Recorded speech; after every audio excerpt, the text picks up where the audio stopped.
नमस्कार, स्वागत है आपका के न्यूज में। मैं हूं आपके साथ विशाल पंडित। आप देख रहे हैं हमारा खास कार्यक्रम सन्यासी योग वैभव का रोग। महाकुंभ में ग्लैमर की दुनिया के लोगों का सन्यास योग चर्चा में है। वो चाहते हैं कि कुल महाकुंभ में ग्लैमर की दुनिया के लोगों का सन्यास योग चर्चा में है। वो चाहे ममता कुलकर्णी का साध्वी स्वरूप हो या मॉडल हर्षा का साध्वी बनना, दोनों पर विवाद छिड़ा हुआ है। वहीं महाकुंभ का एक और नजारा चर्चा में है, वो है अखाड़ों के संतों और महंतों का वैभव। ऐसा सवाल है कि क्या सेलिब्रिटी सांस्कृतिक मोह बंधन से ऊब चुके हैं, जो साधना के पथ पर आगे बढ़ उन्हें भौतिक चमक धमक प्रभावित कर रही है। इस रिपोर्ट को देखिए।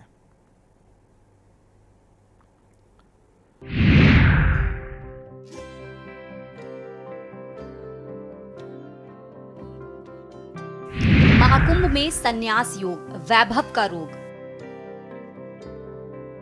महाकुंभ में आस्था, आध्यात्म और सनातनी ध्वजा फहरा रही है। यहाँ आम श्रद्धालु से लेकर बड़ी बड़ी हस्तियों का जमघट लगा हुआ है। हर कोई श्रद्धा में विभोर नजर आ रहा है। खास बात यह है कि जहाँ महाकुंभ में अखाड़ों का वैभव दिखाई दे रहा है, तो वहीं बड़े बड़े सेलिब्रिटी सांसारिक मोह बंधन को छोड़कर संन्यास की राह पकड़ रहे हैं। ऐसे में सवाल ये है कि क्या योगी सन्यासियों का मोह भौतिक सुखों की तरफ बढ़ रहा है और भौतिकवाद से ऊबकर सेलिब्रिटी ग्लैमर जैसी दुनिया छोड़कर संन्यास की राह पकड़ रहे हैं। और लक्ष्मी नारायण त्रिपाठी जी इसी मध्यम रास्ते की महामंडलेश्वर है। मैंने जो 23 साल से ध्यान और तप मेरे गुरु द्वारा जो भी मुझे प्राप्त हुआ, मैं सबको आध्यात्मिक जीवन के द्वारा सबको स्वतंत्र करने आई हूं। और मुझे लक्ष्मी नारायण त्रिपाठी से बेहतर कोई और संस्था मिली ही नहीं, सोच ही नहीं सकती थी। मैं सांसारिक जीवन में रहते हुए भी मैं चाहती थी स्वतंत्र से मैं अपना जीवन जीऊं। मुझे बॉलीवुड में वापस नहीं आने का मैंने कभी, इसलिए मैंने 23 साल पहले बॉलीवुड को छोड़ दिया। तो वापस जाने का कोई सवाल ही नहीं उठता। हाँ, लेकिन जैसे एक सनातन धर्म अपना होता है, सनातन मतलब क्या होता है? जो नित्य है, सदैव था, है और रहेगा, उसका प्रचार मैं निश्चय स्वतंत्र रूप से मध्यम मार्ग को लेते हुए उसका मैं और प्रचार करूंगी। और मुझे इनसे और कोई दूसरा मुझे समझ में नहीं आया, इसलिए मैंने आज शुक्रवार का दिन भी है, महागौरी का दिन है, प्लस ये जो कुंभ मेला है वो 144 साल के बाद इसका एक भयंकर और पुण्य योग है। ममता कुलकर्णी का संन्यास मार्ग। महाकुंभ में बॉलीवुड एक्ट्रेस ममता कुलकर्णी ने संन्यास ले लिया। अब वो किन्नर अखाड़े की महामंडलेश्वर बन गई हैं। उनका नया नाम यामाई ममता नंदगिरी होगा। बता दें कि किन्नर अखाड़े के आचार्य लक्ष्मी नारायण त्रिपाठी ने उन्हें दीक्षा दी है। बहरहाल लोग ये जानने की कोशिश कर रहे हैं कि ममता कुलकर्णी ने महामंडलेश्वर बनने के लिए किन्नर अखाड़े को ही क्यों चुना। तो इसका कारण ये है कि किन्नर अखाड़ा सनातन धर्म के 13 प्रमुख अखाड़ों से अलग है। ये वो अखाड़ा है जिसमें सन्यासी बनने के बाद भी भौतिक जीवन जिया जा सकता है और इसमें महामंडलेश्वर बनने के लिए सांसारिक और पारिवारिक रिश्तों को खत्म करना जरूरी नहीं होता। और यही कारण है कि ममता कुलकर्णी ने इस अखाड़े को चुना और अब वो भौतिक जीवन जीते हुए भी सन्यासी बनकर रह सकेंगी। इसमें उन्हें वैराग्य वाला जीवन नहीं बिताना होगा। मैं कल तक ये सोच ही नहीं पा रही थी कि मैं यहाँ से, ऐसा लगा कि मैं इधर स्नान करूंगी। 12 साल पहले आई थी, वो भी महाकुंभ था, आज भी पूर्ण कुंभ है, और वो भी ऐसा योग जिसमें गुरु, सूर्य, शनि, ऐसे 4 ग्रह एक साथ उनका मिलन है। आज मैंने अपनी यात्रा विश्वनाथ मंदिर के लिए तय की थी, लेकिन उनके जो पंडित थे जो मेरे जानकारी में, आज वो गायब हो गए। और कैसे गायब हो गए ये मैं नहीं समझ पा रही थी। और सुबह सुबह जैसे एक ब्रह्मा विष्णु महेश मेरे सामने आ गए। वो जगत गुरु महेंद्र आनंदगिरी महाराज और इंद्र भारती महाराज और एक उनके अनुयायी, ये तीनों मेरे सामने ब्रह्मा विष्णु महेश के स्वरूप आ गए। मुझे इनके पास वापस लेके गए और मैं ऐसी ही बैठी थी और आदि शक्ति ने जैसे मेरे अंदर मन में मुझे बोला कि आज शुक्रवार है, किस चीज का इंतजार तुम्हें है? 23 साल मैंने तप किया, ध्यान किया, उसका सर्टिफिकेट तो बनता है तुम्हें। और किधर से भी मुझे बनना नहीं पड़ेगा, बिकॉज इनका ये जो महामंडलेश्वर का जो एक उनकी संस्था है, एक किन्नर अखाड़े, ये पूरा स्वतंत्र है और मध्यम रास्ता है। इससे बेहतर रास्ता क्या हो सकता है? बस मैं अपने जो भी इनके संस्था और सनातन के लिए हो सकेगा, मैं उसके लिए समर्पित हूँ। मेरा जीवन कब से समर्पित है। मेरी जीवन शैली काफी साल से इसलिए समर्पित है, लेकिन अभी मैं ज्यादा मानव कल्याण के लिए मैं भ्रमण करूंगी और जो भी मेरा धन होगा, जो भी जिस जहां से मैं कमाई करूंगी, उस इनके चरणों में मैं समर्पित करूं, इनके संस्थान के। धन्यवाद। ये सबको मैंने छोड़ के, मैं कोई बुरी स्थिति में नहीं थी या मैं को बहुत दुख में नहीं थी कि मैंने संन्यास को या मैंने आध्यात्मिक जीवन का सफर तय किया। मैंने अपनी खुशी खुशी आनंद युक्त अंतर मन से मैंने इसको स्वीकार किया, इसलिए मैं इसमें अग्रसर रही 23 साल तक। आपको बता दें कि बॉलीवुड अभिनेत्री रही ममता कुलकर्णी को अब किन्नर अखाड़े के महामंडलेश्वर के रूप में जाना जाएगा। उन्होंने अपने सन्यासी जीवन की शुरुआत संगम के तट पर बसे 45 दिनों के अलौकिक संसार महाकुंभ से की है। बता दें कि ममता कुलकर्णी प्रयागराज पहुंची, उन्होंने अपना पिंडदान किया और सन्यास की दीक्षा ली। किन्नर अखाड़े ने ममता कुलकर्णी का पट्टाभिषेक कर उन्हें महामंडलेश्वर की उपाधि दी गई। जब मैंने बॉलीवुड को त्याग दिया, मेरे हाथ में 25 फिल्में थी। ये सबको मैंने छोड़ के, मैं कोई बुरी स्थिति में नहीं थी या मैं को बहुत दुख में नहीं थी कि मैंने संन्यास को या मैंने आध्यात्मिक जीवन का सफर तय किया, तो वापस जाने का कोई सवाल ही नहीं उठता। नमस्ते। पाराशक्ति ईशानाय विद्महे आद्य शक्ति सदाशिवाय धीमहि पूरा है। तन्नो सच्चोता वाम रुद्राय प्रचोदयात्। ये सृष्टि शिव शक्ति ऐसे ही मिलन से उत्पन्न हुई है। मैंने 23 साल तप किया है। मेरे गुरु श्री चैतन्य गगनगिरी नाथ, ये भी चुना अखाड़े से ही है। और मैं लक्ष्मी श्री नारायण त्रिपाठी डॉक्टर से 2 साल में संपर्क में थी और उन्होंने मेरी 23 साल की तपस्या को समझा और जगत गुरु महेंद्र नंद तिवारी ने मेरी परीक्षा ली 2-3 दिन से कि मुझे कितना ज्ञान तप और ब्रह्म विद्या के बारे में क्या जानकारी थी, ये मुझे नहीं मालूम था। ये 3 दिन से मेरी तपस्या जो 23 साल की थी, उसका इम्तिहान चल रहा था और मैं उसमें पूरी तरह उत्तीर्ण हो गई। मुझे कल से ही महामंडलेश्वर बनने का न्योता मिला था और मैं काफी चीज, देखिए 3 रास्ते होते हैं आध्यात्मिक जीवन के लिए। एक वामपंथी होता है, दक्षिणापंथी होता है और एक मध्यमपंथी रास्ता होता है। कौन है ममता कुलकर्णी? ममता कुलकर्णी का जन्म मराठी ब्राह्मण परिवार में 20 अप्रैल 1972 को मुंबई में हुआ था।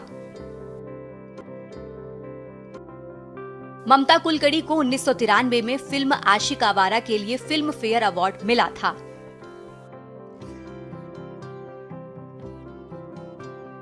ममता कुलकर्णी को सबसे बड़ा खिलाड़ी करण अर्जुन, वक्त है, हमारा और बाजी आदि फिल्मों के लिए भी जाना जाता है। कुलकर्णी ने साल 2002 में बॉलीवुड इंडस्ट्री से नाता तोड़ लिया था। इसके बाद ममता कुलकर्णी दोबारा साल 2016 में चर्चा में आई, जब पुलिस ने ममता का नाम ड्रग्स की अवैध सप्लाई के मामले में शामिल बताया। 2.5 दशक विदेश में व्यतीत किए। ममता साल 2000 में भारत छोड़कर विदेश में बस गई थी। उन्होंने साल 2024 में एक वीडियो सोशल मीडिया पर अपलोड किया था। बताया था कि वो भारत आकर भावुक महसूस कर रही हैं और इतने वर्षों में काफी कुछ बदल गया है। महाकुंभ में किन्नरों की अनूठी दुनिया। महामंडलेश्वर लक्ष्मी नारायण का आशीर्वाद लेने के लिए जुट रहे लोग। 12 जनवरी से महामंडलेश्वर लक्ष्मी नारायण त्रिपाठी प्रयागराज में। सेक्टर 16 के संगम लोअर मार्ग पर है किन्नर अखाड़ा। साल 2016 में सिंहस्थ कुंभ में पहली बार किन्नर अखाड़े ने की थी शिरकत। महज 10 साल में अखाड़े ने बढ़ाई अपनी अहमियत। साल 2015 में अखाड़े का मिला था दर्जा।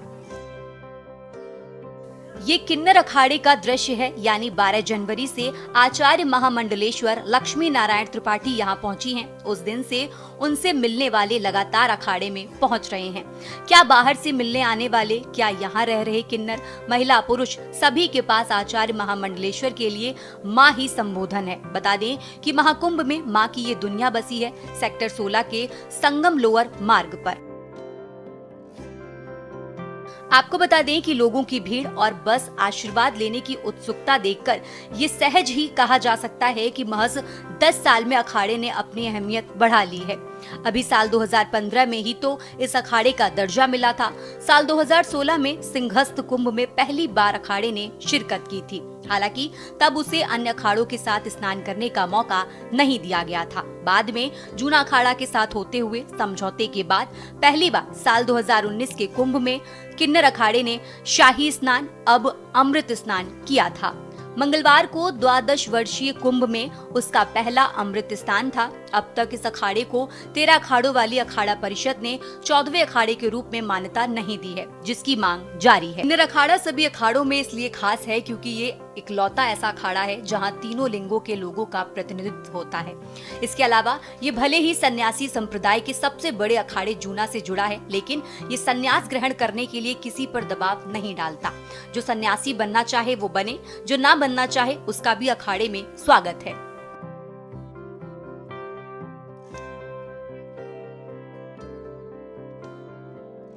महाकुंभ चल रहा है और बड़ा ही भाव मंदिर में चल रहा है। इसमें आप देखिए कई ग्लैमर की दुनिया छोड़ कई हीरोइनें हैं, वो जो है साध्वी बन रही है। तो आपको क्या लगता है कहाँ तक ये आपका उसका क्या विचार है? देखिए, जो हमारी भारत की संस्कृति है उसमें बहुत विविधता है और जो हमारा सनातन धर्म है उसमें मतलब देखेंगे तो अब जो हिंदू ट्रेडिशन में हो रहा है, तो फॉरेन कंट्रीज़ के लोग भी हमारे कल्चर को, जो हमारी सादगी है, उसको अपना रहे हैं।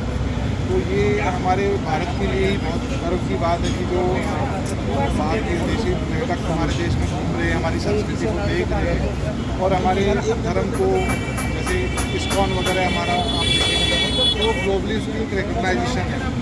उसी की सिंप्लिसिटी को देख के जो ग्लोबली हमारी इंडिया की पहचान बनी है, उसी के चलते जो सेलिब्रिटीज़ हैं वो हमारे हिंदू धर्म को अपना रहे हैं। अच्छा, आपके विचार में लेकिन सही है क्या? आप मतलब आपको ये लगता है कि ये जो बन रहे हैं ये होना चाहिए? बिल्कुल। क्यों? सर मतलब जिसका जो सही लग रहा है उस फील्ड में जाना चाहिए, बिल्कुल जाना चाहिए। जिसको जो सही लग रहा है, ये नहीं ये चीज़ सही है, ये चीज़ किसी को मतलब ये नहीं कि दुनिया क्या कहेगी। जो हमें सही लग रहा है वो चीज़ करना चाहिए, जिसमें मतलब हमें सही लगे कि ये चीज़ मुझे करना चाहिए, वो चीज़ बिल्कुल करना चाहिए। लेकिन कई बार ऐसा होता है कि कुछ जो होती है कुछ ऐसे साथी बनती हैं, तो साथी बनती हैं पब्लिसिटी की बनती है और आपको लगता है कि वो फिर वापस अगर अपनी दुनिया में चली जाती है तो वो कितना सही है? अब वो तो मुझे इतना आइडिया नहीं है, लेकिन फिर भी मेरे हिसाब से ये मेरे जहाँ तक मेरी सोच है सही है। हर्षा रिछारिया और साध्वी परिधान सुर्खियों में नाम। एंकर और मॉडल हर्षा रिछारिया का साध्वी के रूप में महाकुंभ में सबके सामने आना विवाद का विषय बन गया। दरअसल हर्षा रिछारिया 2 साल पहले तक एंकरिंग मॉडलिंग की दुनिया में छाई हुई थी, लेकिन अब वो धर्म के मार्ग पर चल रही हैं। ऐसे में उनका साध्वी परिधान में कुंभ में दिखाई देना लोगों को अजूबा लगा। लोग अब ये कह रहे हैं कि वो सनातनी नहीं हैं, वो मेकअप करती हैं।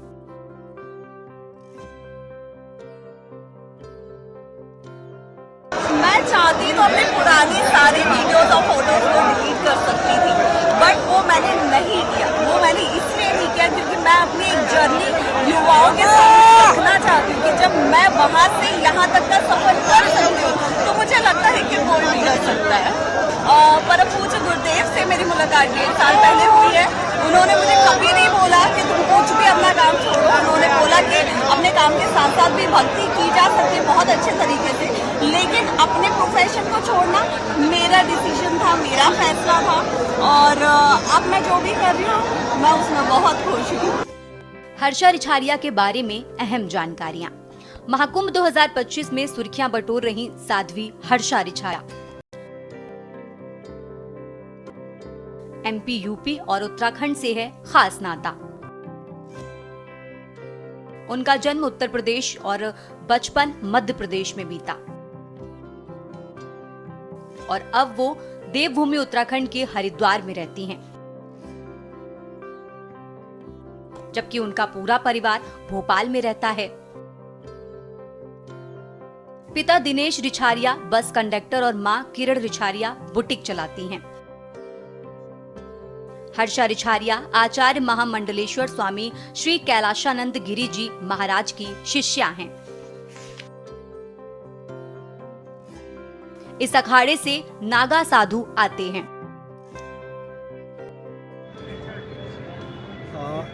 कई हीरोइनें जो हैं वो ग्लैमर की दुनिया छोड़ करके और साध्वी बन रही हैं, तो इसको लेकर के आपकी क्या राय है?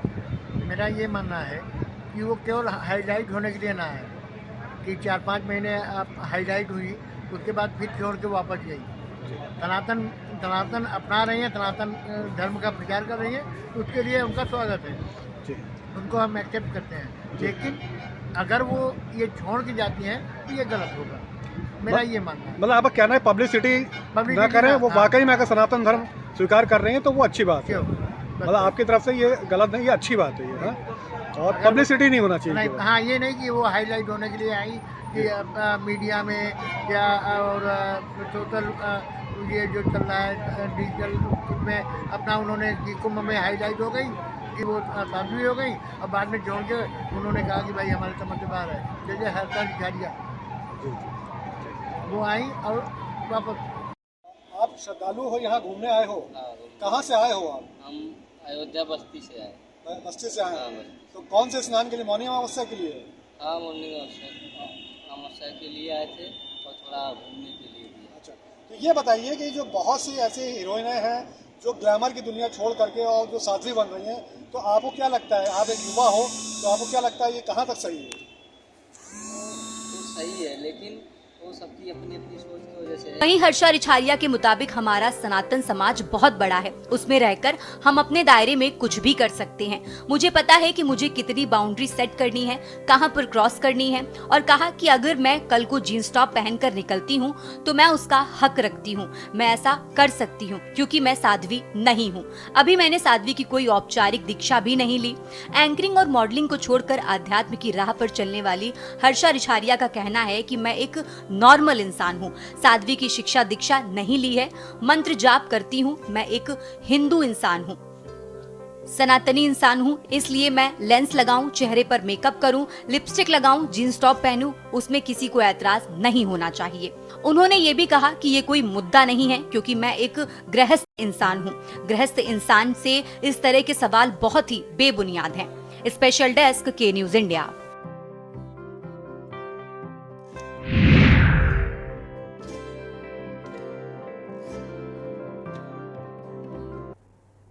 तो सन्यासी योग वैभव का रोग कार्यक्रम में फिलहाल इतना ही। देखते रहिए के न्यूज इंडिया। नमस्कार।